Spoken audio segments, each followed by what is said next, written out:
are not that far off from what the Pope might wear, true? A little bit. A little bit. And you know what I thought was an interesting picture while I was doing research for this show? I thought that you once did an appearance on the A-Team, is that correct? With Mr. T? Wasn't me. Wasn't you? I got paid a lot of money for that. There you are with Mr. T. Was that what it was? Was it the money?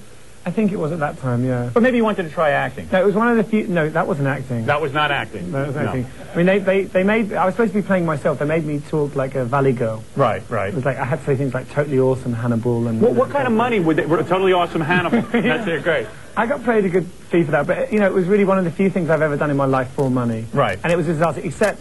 There is a great version of it in German, and I do look like I can act really well in German. Really? So watch that one. So that's the good one. I was so stiff on that show. I mean, I just looked at myself, I wanted to cry. It's funny that you did that, but at the time you needed the money? No, I didn't need the money, I wanted it. It just was outrageous that someone offered you hundreds of thousands of dollars to be on a half-hour episode. It was a lot, and I just thought the idea of it was so ridiculous. I thought it would be fun. Right. But it wasn't, it was a nightmare. And also you had a doll, the Boy George doll. Do you remember this? This was like a Barbie doll. I had a few of those. Is that exciting for you? To see yourself like that? To become a sort of a pop icon? And there you are, as a doll. It looks nothing like me though, does it?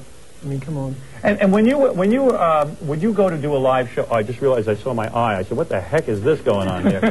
When you would go to do shows, women as well as men would come on to you, true? I mean, you were constantly... Men never came on to me. Particularly my kind of cons, because, you know, guys would be, you know, they have to be kind of pretty loose and unusual to sort of be into culture clubs. Yeah, I got it. Because when we came to America, we were like considered to be like fags and freaks. So right. People, you know, you'd have to be pretty brave to come to one of their concerts. And guys were afraid to come to your concert because then they would be deemed homosexual. True? Absolutely. We used to lose our road crew weekly. Really? Because everyone said, hey, we're not gay. No, they would get ribbed by other crews on tours, and, you know, they just couldn't handle it. I mean, it was that, I'm telling you, people used to disappear and go, where's the road crew? And they'd be like, well, they changed. They're embarrassed. I mean, you know, when we put our first record out in England, like the radio stations were saying, we can't promote this kind of person. I mean, right. It was weird. Well, I know guys who have appeared on MTV, and they are told by MTV they look too feminine. They don't look macho enough, masculine enough, and they will not put their video on MTV. That goes on a lot, true? I think it goes on. I think people are desperate to, you know, conform. Right. Still, I think, in a way, we're going backwards. You know, in the early 80s, it was like we were taking these huge strides, and everything was being much more kind of free and easy. And I think we're going back, you know. I think that, I don't know whether it's the economics or things are getting more right-wing, definitely. And you are genuinely happy now?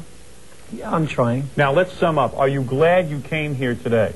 Absolutely. You very are. Nice. You're happy. Yeah, I think you're very bright. Well, I tell you, your people were giving me such a hard time. Was I that horrible? No, am I that much of an animal? But you see, I always judge people myself. Yes, I know. I'm always prejudged. It always intrigues me when someone tells me someone's evil or, you know, a bit kind of, you know, what's that thing, Jenny, which I'm frightened by the devil, but I'm drawn to those that aren't afraid. Exactly, and I have often said that myself. And you are now working on a book, is that correct? I'm working on a book called Take It Like a Man. Yes, and I am working on a book... Which is going to be issued to all the military guys. Yes, Take It Like a Man. That's an obvious sexual reference, is it not? It's a play on words. I got you. Boy George is here. Nice to meet you. Thank you. Thanks for coming on the Howard Stern interview. And buy the new single, Crying Game. And we'll see you next time on the Howard Stern interview. Thanks a lot.